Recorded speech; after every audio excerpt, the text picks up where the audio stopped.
The French spoken by the elderly individuals who never completed high school is impeccable when utilized for entertainment. As I was on the verge of passing Aubrey, my eldest son's wife, she discreetly shared a remark with us, ensuring that only we could hear. The smirk on her face mocking us seemed inappropriate for a bride on her wedding day.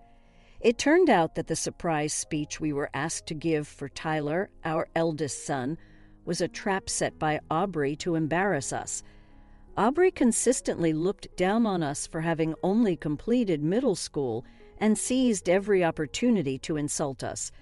Being a proud Ivy League graduate, she often made remarks like, "For someone who was a high school dropout." When she suggested our participation in the wedding the day before, she might have intended to make a joke out of us in front of her relatives. Perhaps she believed that high school dropouts wouldn't be able to deliver a proper speech in French. Despite her expectations, a feeble attempt at showcasing broken and incomprehensible French, we reassured our eldest son that we were prepared. Determined to stand up against Aubrey's disrespectful attitude, I took hold of the microphone. "My name is Violet, and I'll be turning 70 this year. Despite facing hardships growing up, we now lead ordinary lives like any other family. We've always been protective of our eldest son, wanting to shield him from the struggles we endured. Our sacrifices seemed to pay off when he decided to marry Aubrey. Unfortunately, their wedding posed new challenges. When we first met Aubrey, she gave off a modest and gentle impression, making us thrilled about our son marrying such a wonderful person. However, things changed when my husband began reminiscing about our son's past. He's always been smart, unlike us. Thanks to that, he even attended the state university." Aubrey interrupted with surprise, "Oh, so you two didn't go to a public university?" "No," I replied. "We didn't even finish high school due to family circumstances. We had to help out with the family business instead of attending school." Although there were circumstances we couldn't be proud of, we exchanged rueful smiles at the behavior of my eldest son's wife. It's not like we didn't want to learn at school just like everyone else. We were proud of our home and didn't resent it. Well, hearing that someone only completed middle school is quite surprising, right? Absolutely, but I'm so glad that intelligence wasn't passed down to Tyler. What do you mean? Well, having in-laws who only completed middle school is truly like a black hen laying a white egg, my eldest son's wife said with a slight smile. The atmosphere became tense in an instant. We couldn't say it was something to boast about, but both my husband and I exchanged glances at her blunt remarks. We were taken aback by her words, though my eldest son's wife seemed unfazed and even laughed, saying, "Oh, was that too difficult a term for high school dropouts?" Seeing her nonchalant smile, we were at a loss for words. Giving her the benefit of the doubt, we thought perhaps she meant no harm and bit back our words. However, my eldest son's wife's words and actions were nothing short of disdain, as if she was simply looking down on us. She must have thought that because of the term high school dropouts, we were pitiable, uneducated in-laws. From then on, her attitude became increasingly terrible, making spiteful comments at every opportunity. "You two married quite young, didn't you? Because you had nothing better to do." "That's not true. We got to know each other well and then got married. It must have been a time when you could choose who you loved. But ending up with another high school dropout means you could only get someone on your level, right?" Aubrey said with a mocking smile, her words dripping with malice. Despite her terrible behavior, both my husband and I repeatedly warned her, yet she didn't seem to listen, acting as if we were arrogant despite our lack of formal education. In front of Tyler, she would act somewhat well-behaved, but when he wasn't around, she'd become brazen, openly voicing her criticisms. It's true, my eldest son graduated from an Ivy League school, but her behavior made it clear that academic achievements don't necessarily reflect one's character. As the wedding preparations progressed, her attitude only worsened. When she occasionally came to our house and we had dinner, she'd say things like, "Oh, even someone with just a middle school education can cook, huh?" Looking over the meal I prepared, another time she remarked, "Even with just a middle school education, you live in such a nice house. Maybe it's because your son is so accomplished." Her tone suggested as if we were dependent on my eldest son. "Aubrey, don't be disrespectful to my dad. This house was bought with his earnings. Tyler is so kind. He probably helped out a lot, right?" Even when Tyler noticed and tried to intervene, Aubrey just brushed it off, saying, "I didn't mean any harm," all the while smirking at us. When I looked into her condescending eyes, I could only feel malice. Even when my eldest son tried to correct her behavior, she assumed I had tattled on her and seemed annoyed. He can't possibly earn enough to build a house just because he dropped out of high school. That's what my friends say too. To make matters worse, my eldest son's wife had been spreading baseless rumors around town, claiming that we were leeching off our son's earnings and living a luxurious life at his expense. We were at our wits' end with her insensitivity. "Don't expect me to take care of you just because I married your son, okay? I just became a family with Tyler not to deal with burdens like you. You're preaching to the choir. We wouldn't want someone who can spout such harsh words to look after us anyway. You're in denial. Oh, by the way, I hope you've given up on the idea of relying on Tyler. Please don't be a bother any longer." No matter how many times we clarified, Aubrey seemed convinced that we intended to continue relying on my eldest son, constantly keeping us in check every time we met. Even when we told her that wasn't the case, she wouldn't listen, leaving me with nothing but sighs. With even the atmosphere around the upcoming wedding becoming tense, Aubrey came to us with a request. She wanted us to give a speech as part of the entertainment during the wedding. "We've taken some money from you both for the wedding, so we'll let you attend. But in return, can you do me a favor?" And I wanted to be a surprise for Tyler. "It's kind of last minute to be telling me this, you know." "I forgot. I'm sorry, but it's already scheduled, so I can't change it." "A speech, huh? Well, if that's all you want, I guess it's fine." Despite her biting words, I resigned myself to the fact that arguing was futile and reluctantly agreed. Given the request for a 10-minute speech from the groom's parents, we were skeptical but agreed. Surely she won't try to mess with us during the speech. Just as I had that thought, upon hearing my response, Aubrey narrowed her eyes and grinned cheekily, saying, "Great, so I'll need the speech in French tomorrow." "Why on earth French?" Taking a step back, I asked. She looked down at me with a smug expression. Seeing that expression, I realized once again that she held nothing but malice towards us. I was truly disappointed. A lot of my friends, like me, are Ivy League graduates. I don't want to be looked down upon just because my in-laws dropped out of high school. But even if they're related, there's no reason the speech has to be in French, right? Think about how the other guests would feel. All right, I guess French might be too much for high school dropouts. It must be embarrassing making excuses, huh? With her constant sarcasm and forceful attitude, she left us with a warning to keep our promise and walked away. I glanced at my husband with a troubled look, and he just shook his head in silence. While we were pondering our next move, a call came from Tyler. "Mom, are you okay? Is everything all right?" "Yes, everything's fine. What's up?" "I heard from Aubrey that you guys are going to help make the wedding special. I was worried she might have caused more trouble for you." He sounded apologetic as he said that. It seemed he had called us out of concern for Aubrey's excessive behavior. I wonder if choosing Aubrey as my life partner was a mistake. I never thought someone could change so much just because of their educational background. My eldest son voiced such doubts. I couldn't bear to see my beloved son, who never boasted about his education and grew up to be such a kind-hearted individual, worry any further. My husband and I exchanged a knowing glance and nodded in agreement. "We're fine, honey. Don't worry about a thing. Just look forward to the wedding," we reassured him. With that, we began preparing our speech, determined to show Aubrey what we were made of. We headed to the wedding venue the following day.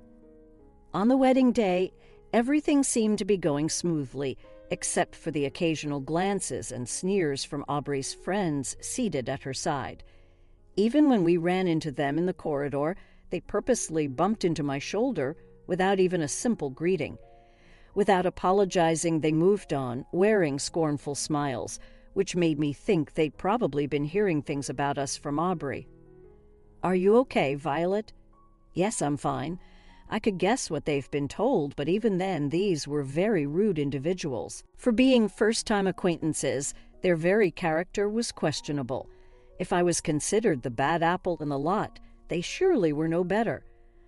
I straightened my posture and sighed deeply, waiting for the right moment to fight back. Now we have a surprise speech from the groom's parents. At the lively announcement, my husband and I looked up. My eldest son looked shocked, while beside him, Aubrey sneered at us with a smirk that seemed entirely out of place for a bride. The French of old folks who dropped out of high school is perfect for entertainment, my eldest son's wife whispered, just loud enough for us to hear as we passed by. I had half a mind to slap that smug face, but I held back and accepted the microphone, taking a brief moment to collect myself. I began my speech. "First, let me share a little about us." The moment I started, I saw from the corner of my eye that Aubrey's eyes went wide in surprise. She probably was looking forward to hearing a disappointing speech from the grandparents in broken French. While we may not have native-like fluency, it seems we more than shattered her expectations. My husband, sitting next to me, went on to even show off several other foreign languages, not just French. Seeing Aubrey's wide-eyed, stunned expression, I couldn't help but smirk.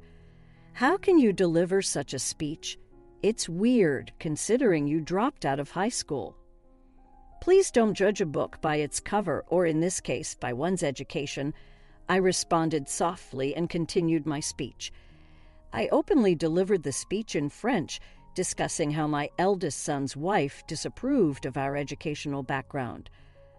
I talked about her unexpectedly requesting this French speech just the day before and her demanding attitude, implying that if we were to attend the wedding, this was the least we could do.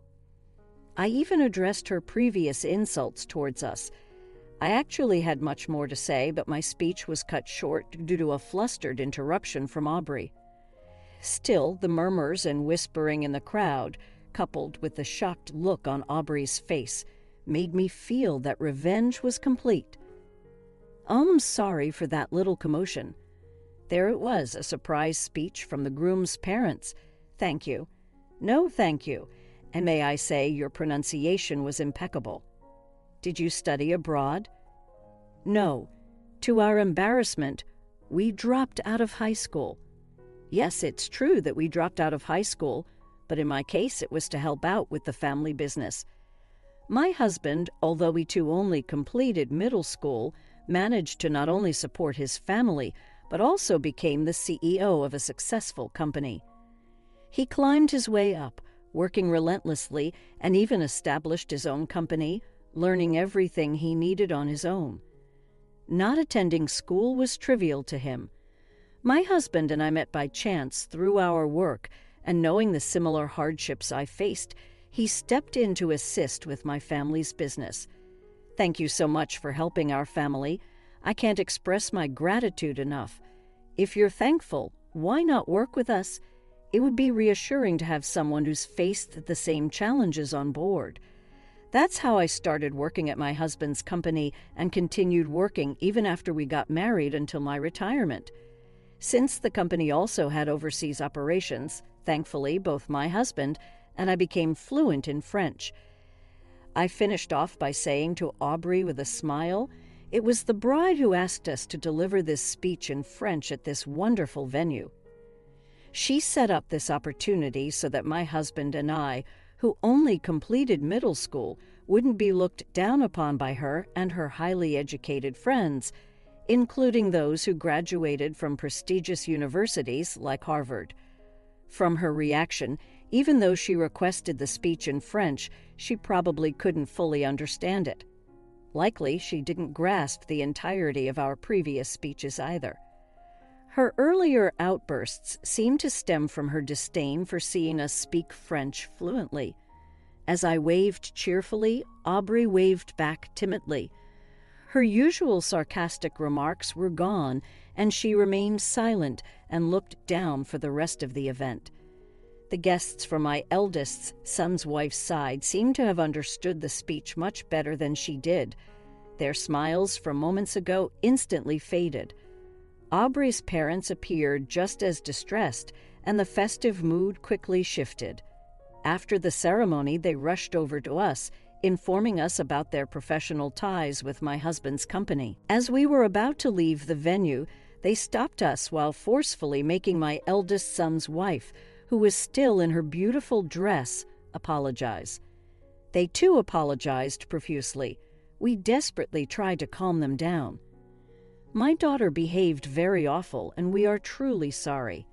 It's okay. Even in family, everyone's different. I had no idea. I did not see that coming. Well, I bet you never really listened to what I said. You were so proud, saying a black hen lays a white egg. When I revealed what happened in front of her parents, they both turned beet red and glared at their daughter. The complexion of my eldest son's wife worsened even more. We'll make sure she reflects on her actions. We'll discipline her properly to ensure this doesn't happen again. That's fine. She's now a part of our son's family. She mentioned wanting to distance herself from us. To add insult to injury, my eldest son's wife finally had tears in her eyes. Her parents seemed pretty intimidating, but that's none of our business.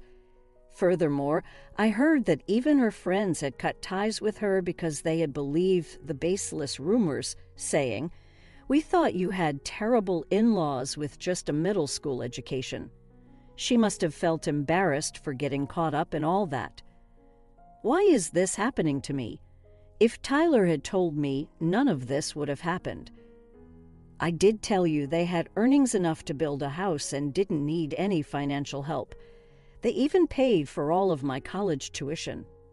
Yeah, you never really listened to me either. With those cold words, Tyler turned his back on her. Though usually mild-mannered, Tyler was at his wits' end with this situation and was even considering divorce. Abandoned by her relatives, friends, and even by my eldest son, Aubrey found herself completely isolated. A few days after the ceremony, though seriously contemplating divorce, it seemed like they were still trying to work things out in their marriage. Abandoned by my eldest son, Aubrey seemed to work tirelessly, as if she had transformed into another person. "Violet, can we please let bygones be bygones and get along again?" I don't recall us ever getting along in the first place. She seemed to be acting remorseful in front of Tyler, but toward us, she often came up close, pretending to apologize. Unfortunately, I'm the type to hold a grudge, so I pretended not to notice her intentions of trying to mend her relationship with my eldest son and our family, and I kept my distance. Who do you think was suggesting we should cut ties? Oh, come on, quit playing dumb and just help me out, will you? Always nagging.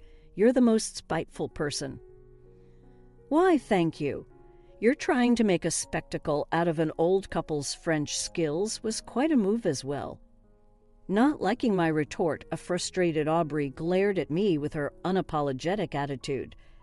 Our relationship might indeed be severed soon.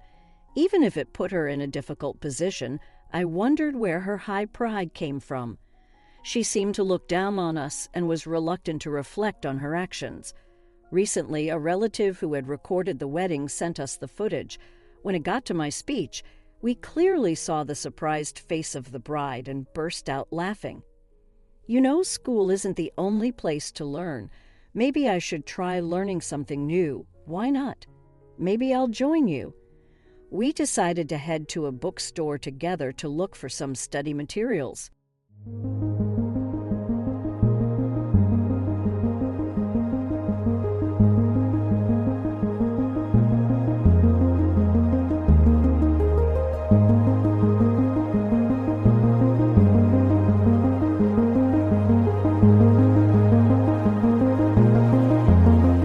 All right, everyone's presentations are done. Nick, the manager, said as he tried to move the discussion forward. Excuse me, I haven't. I recently found out something. Nick interrupted me and began to speak. There's apparently someone in this department who didn't graduate high school and is just a part-timer. Meetings should be for employees only. Absolutely right. His lackey, Mike, of course, agreed with Nick. I'm leaving.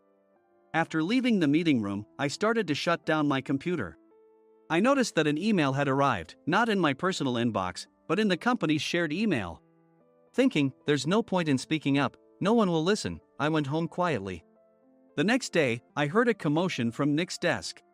He was staring at his computer screen, his face pale. Nick! Is something wrong? Mike looked at the screen with him. And he turned even paler than Nick. Why is he so angry? Knowing the reason for Mike's distress, I thought to myself, serves them right. My name is Adam. My mother passed away when I was in the 9th grade, and I was raised by my father. Well, you could hardly call it being raised. After my mother passed, my father changed. He drowned his sorrows in alcohol, and though he still went to work, he squandered our living expenses on horse racing. Because of that, I had to start working part-time as soon as I entered high school. Every month, I went to the convenience store with bills in hand that couldn't be auto-deducted from my father's account. Even though I endured it because I didn't want to be alone, I reached my limit in my second year of high school and dropped out. I found a live-in job at a distant inn. Thank you for everything. The day I left home, my father, still staring at the TV, spoke. Take care. That was our last conversation. Back then, 18 wasn't the age of majority, so I needed my father's permission to work, and I couldn't hide my place of employment. Yet, my father never visited me even once. I kept working just to survive, and before I knew it, I was 42. Years of hard work paid off, and I was transferred to the headquarters. I was thrilled to be recognized by the company, as I thought I'd be working in the field until retirement due to my lack of formal education. Listen up. Our work can change the future of our employees. Don't drag us down. On my first day after the transfer, Nick, dressed in an expensive suit, spoke sternly. There was a reason for this. Our inn was located in a prominent tourist destination, known so well that everyone in the state could sing its commercial jingle. At its peak, we had 5 locations within the state. But that was long ago.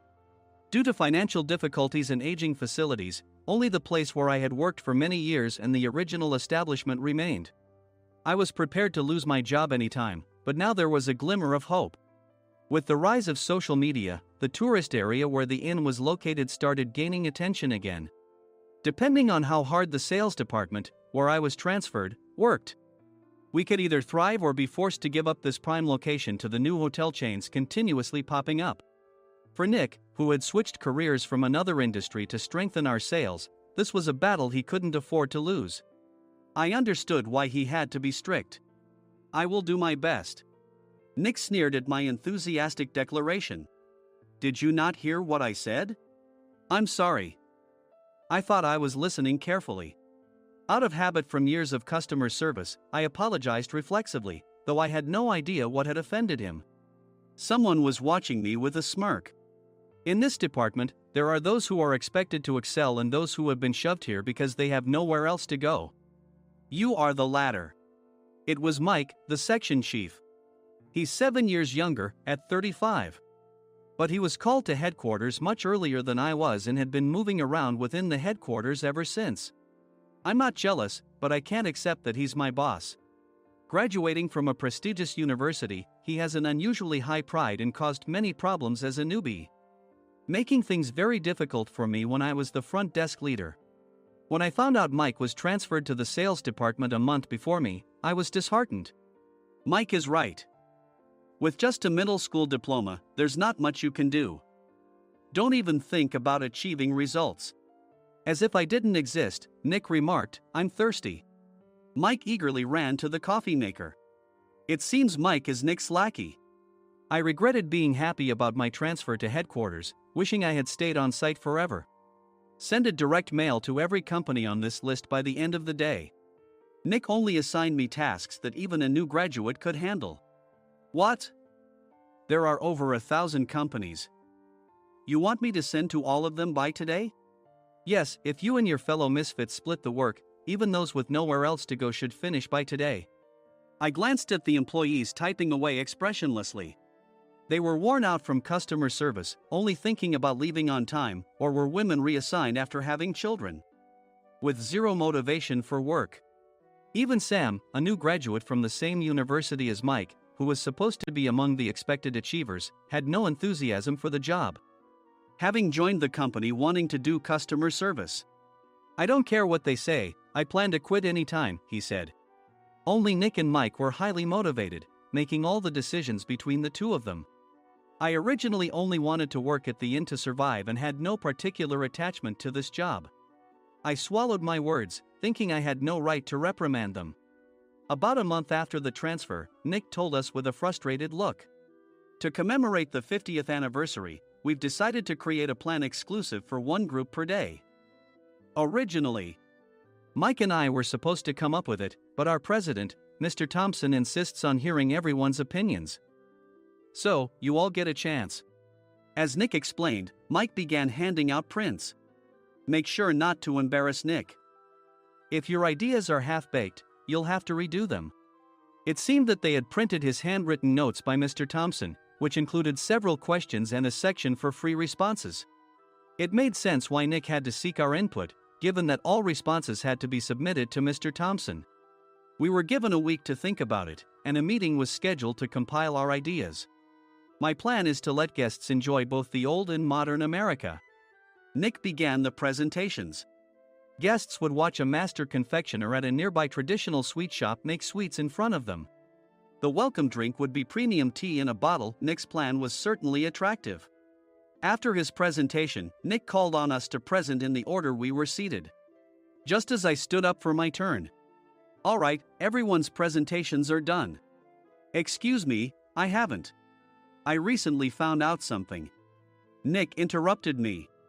There's someone in this department who didn't graduate high school and is just a part-timer. He was likely talking about me. I joined the company as a part-timer and was made a full-time employee when I turned 20. That was 20 years ago, so Nick and Mike probably had no chance to know until recently. Meetings should be for employees only. Absolutely right. After that, Nick kept creating opportunities to solicit everyone's opinions, purposefully excluding me from speaking. The meeting unexpectedly heated up and went past the scheduled end time. A few people asked to leave, and the discussion continued with the remaining few. Still here? Normally, you'd leave in that situation. Though I had no attachment to the job initially, hearing kind words from customers made me want to make them happier. For someone like me, with nowhere to go, the inn was my home and customer service was my life. I felt pathetic about my current self. I'm leaving. I left the conference room and started shutting down my computer. I noticed an email had arrived, not in my personal inbox, but in the company's shared email. Thinking no one would listen to what I had to say anyway, I quietly went home. The next day, while preparing the DM as instructed, I heard a commotion from Nick's desk. In his haste to stand up, he hit his knee on the desk. He stared at his computer screen, his face pale. Nick! What's wrong? Mike, thinking he should be the first to rush over, approached Nick while still wearing his coat. He peered at the screen with Nick. And he turned even paler than Nick. Why is he so angry? Who is responsible for this company?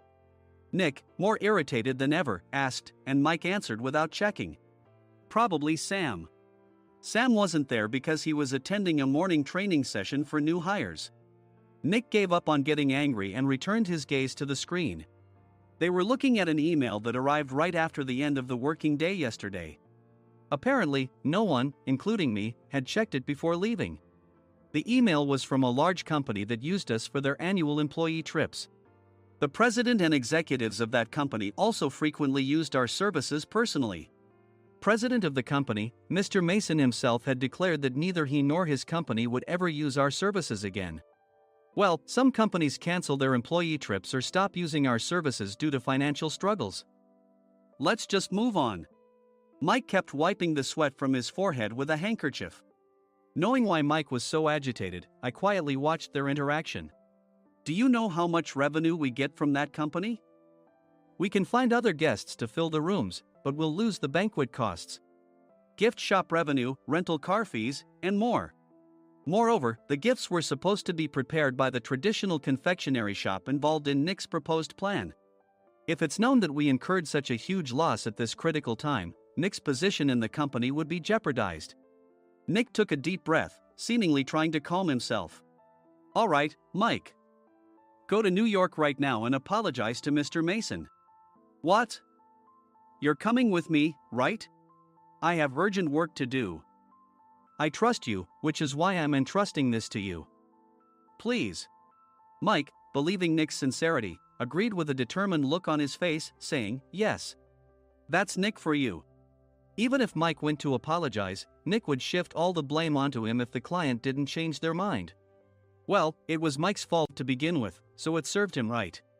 About 3 hours later, Sam answered a call from somewhere and repeatedly apologized, saying, I'm very sorry.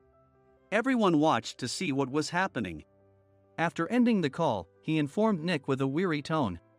When Mike arrived at the client's company, he only made things worse, further infuriating Mr. Mason. He was demanding, get his boss here immediately. It was no wonder Sam was exhausted, dealing with such a call right after returning from training. What is that idiot doing? All right, Adam, you're coming with me.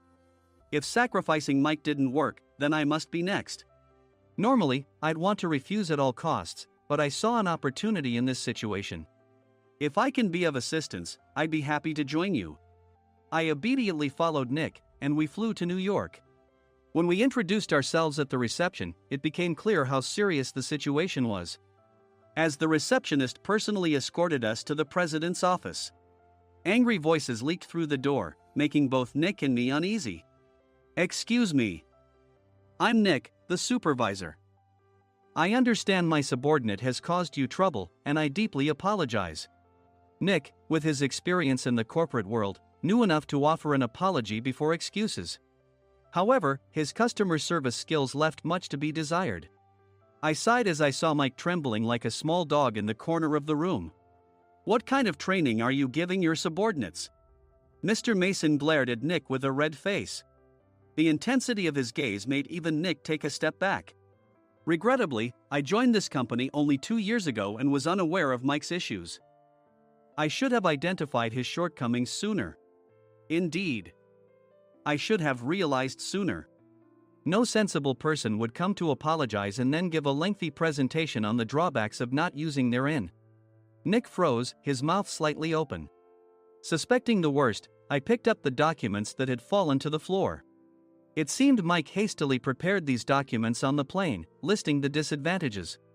Disadvantage 1: if you change the venue for the company trip, employees might suspect it's for cost-cutting reasons, leading to a negative impression. Reading it aloud half-jokingly, Nick snatched the papers from my hand and checked the contents with a furious expression. Among the stack of documents was a receipt from a nearby convenience store's copy machine. I felt a pang of dread, hoping he hadn't shown the receipt as well. What do you think he said when I asked what kind of nerve he had to do this? I'm very sorry. Faced with the dire situation, Nick must have thought there was nothing left to do but apologize. In a voice smaller than I'd ever heard from him, he uttered words of apology. He said, I'm a Harvard graduate. I don't believe I said anything wrong. Mike! What have you done? Forgetting his plan to pin the blame on Mike, Nick yelled loudly, even in front of Mr. Mason. I didn't do anything wrong. You're still saying that? Look at him. Mike pointed at me with a shaking hand. I was assigned to headquarters in my 20s and now I'm a section chief. This guy only made it to headquarters at 42. Everything I've done proves I was right. So why are we losing the contract? Having said his piece, Mike collapsed to the floor. Of course. You were sent there because you had nowhere else to go. Mike never expected to hear such words from someone he looked down upon. He lunged at me, and Nick hurriedly stepped in to stop him. Mr. Thompson told me Mike is a quick thinker, and to take good care of him. There's no way he was pushed aside. Don't make things worse here. He didn't say quick thinker, he said only quick-witted, didn't he? I don't remember that part. I recalled the many troubles Mike caused when he was a newbie. When Mike was on the front line, his pride was so high that he never apologized to customers. Customer service, especially in our job, doesn't work alone. It brings both good and bad situations. If the front staff or housekeepers made mistakes, or the cleaning company didn't properly clean a room, one had to apologize to the customers regardless of personal fault. Mike, in such situations, would never apologize, insisting he wasn't at fault. This often angered customers, and as the front desk leader, I frequently had to apologize on his behalf. He caused complaints and disrupted operations, which is why he was quickly moved to headquarters. In departments where he didn't interact directly with customers, his quick thinking was beneficial and things went well. But it seemed his flaws were starting to show. Corporate reservations are supposed to be entered into the system by the sales representative. But a quick check yesterday revealed that more than 10 items were missing from the client's reservation. The handover document clearly stated what needed to be prepared. Why didn't you enter it into the system? Why do we have to give them special treatment? Filling rooms near the banquet hall, setting up all the food in advance. Specifying the brand of wine, they're too demanding. No wonder he always angered customers, I thought, feeling a headache coming on. Grouping them in rooms near the banquet hall is for our benefit too. It makes it easier for the staff to set up beds and serve breakfast since everyone's schedule is synchronized. As for the other requests, Mr. Mason suggested them to lighten our load. I didn't know that. Nick finally seemed to realize that Mike was the one who had angered the client. What did you say to them? I just told them we wouldn't give them special treatment anymore. We shouldn't waste effort on things that don't bring in money.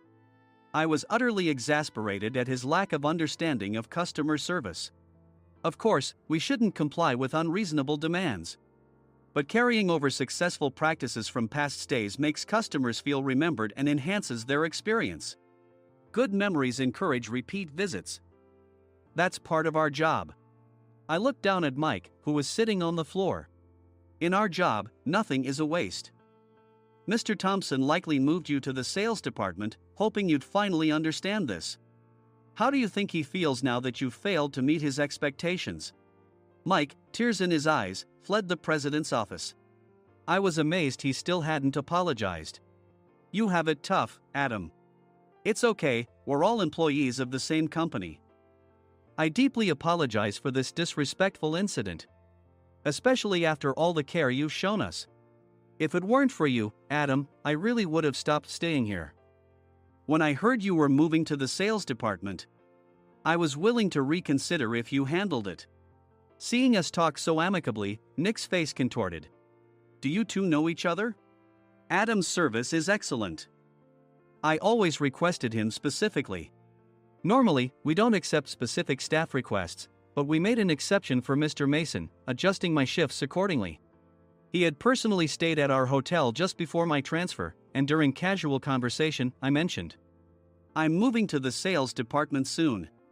If I hadn't told him then, things could have been much worse. Please continue to take care of us. I look forward to it. On the return flight, Nick awkwardly offered me a can of beer. It's still working hours. Of course, I had no intention of forgiving him for a single beer. Nick might try to pin everything on Mike and avoid any consequences. While pondering this, a startling fact came to light. Nick, the tea bottles for the plan have arrived. I handed Nick a bottle labeled with our inn's name. They look good. What are you talking about? These are plastic bottles. I had assumed we would use the trendy, high-end bottling tea. But what arrived were ordinary plastic bottles of tea with customized labels. The only unique aspect was the label, which had the inn's name, making it look customized. Upon further investigation, I discovered that a substantial amount of money was set to be paid to the tea company. It was priced like bottling tea.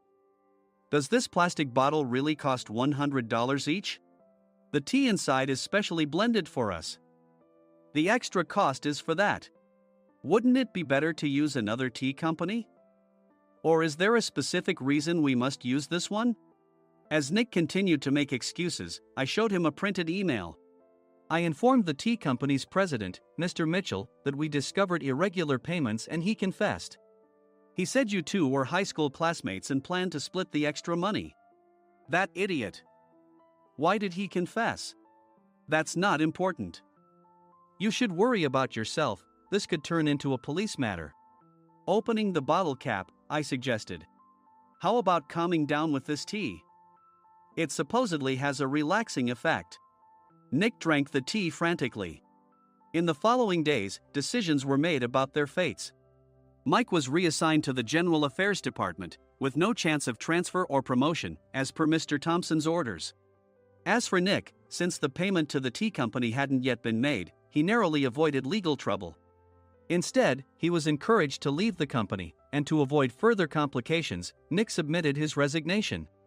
Rumor has it that connections between HR departments have made it difficult for him to find new employment.